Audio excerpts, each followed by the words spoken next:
dapat. Ya. Yang cicir kami. Everything is the truth but the truth. Nothing is the truth but the truth.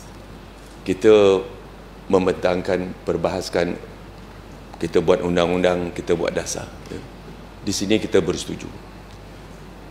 Kita mesti, orang tua-tua kata, kalau kerbau kita pedang pada talinya, kalau ada manusia pegang pada janji. Ya. Saya nak tanya satu, Datuk Petua. Datuk Petua ada dalam Al-Quran mengatakan surah Ya Ayyuhallazi, bukan surah lah, ayat Ya Ayyuhallazina amanu aful bil uqud. Datuk Petua, apa maknanya tu Datuk Petua? Wahai orang-orang yang beriman, tunaikanlah janji-janji kamu. Janji apa saja kita janji, tunaikan, supaya rakyat tidak merasa kecewa. Dia nak menegur satulah sebagai wakil daripada rakan yang menubuhkan kerajaan Negeri Sembilan ini. Saya merasa kecewa, Datuk Petua. Ya. Kerana kita berjanji di peringkat persekutuan, kita berjanji bersama untuk mengurus negara. Negara mesti diutamakan. Negeri Sembilan pun begitu. Kita bersama untuk urus negeri. Dan kita mesti bagi-bagi sama-sama. Ya.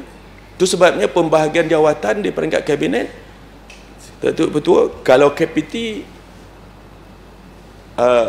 PH, luar bandar, Barisan Nasional. Tetapi dalam masa di Negeri Sembilan baru-baru ini, keputusan dibuat, dia tak begitu pula. Ya. Kami sebelum mungkin kami nak bersama-sama untuk kita mengurus negeri, mengurus negara. Ucapan yang amat berhormat sekamat, labo sama dapat, cicir sama rugi. Ya.